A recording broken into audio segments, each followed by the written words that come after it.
It's been a couple of years since Panasonic released their UB9000 and UB820. However, to this day, I still see a lot of users that never set up their Blu-ray player properly.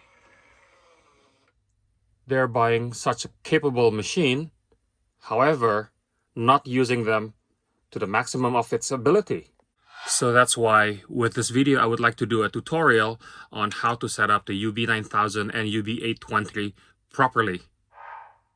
Before we start, I would like to ask for everybody to click like, share, and subscribe to my channel and leave your comments below so we can start a discussion. As soon as you have installed your 4K player, you will see this on your screen. Grab your remote and go to this setup. Choose player settings. And you will see the entire menu over here.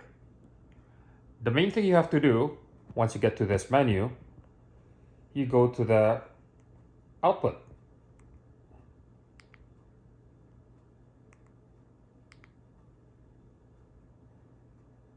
Make sure you set it to 444 output, because that's basically what you're paying for.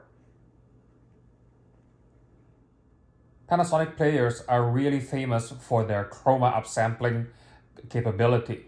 So try to choose 4K 60p 444. So the color conversion from the 420 are being upscaled to 444 by the Panasonic engine. This way you get the best color rendition possible coming out from your player. Once you're inside this menu, check the resolution to, in your case, 4K. From there, you go to Advanced Settings.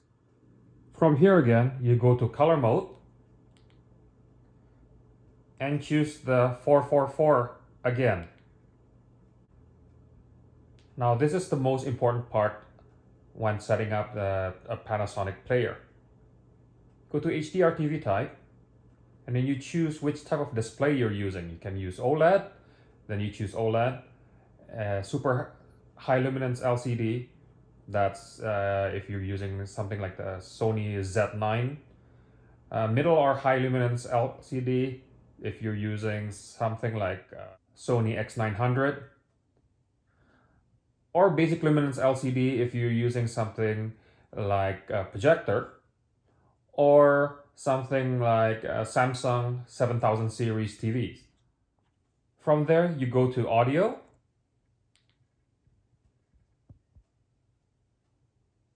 And go to digital audio output. And make sure that the BD video secondary audio is off. The default setting was auto, but you want it to be off. This is the only way you can get Dolby Atmos and DTS:X output from the player. Once you're done, you put a 4K disc in and play the disc.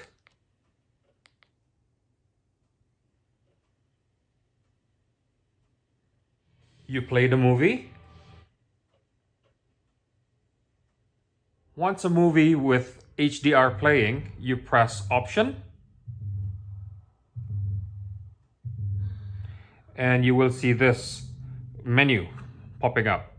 Go to the middle section that looks like a TV over there. You got to go to Optimum HDR Adjustment. Press Enter, and then you turn on the HDR Optimizer. The default is off, so you have to turn it on. So you turn it on, you go away back to the movie itself. After you exit from all the menu, you click HDR setting on your remote, and you will see this option, HDR setting. Make sure it's actually saying it's turned on, and then after it's turned on, you set it to standard. Remember, if you haven't done any of those, you haven't unleashed the quality and the performance of Panasonic 4K Blu-ray player. Yeah, I know it's a little bit convoluted, and that's the whole reason I created this video. And if you find this video to be helpful, please click like, share, and subscribe to my channel. And don't forget to click the notification button so you will always be notified every time I release a new video in the future. Thank you very much, and goodbye.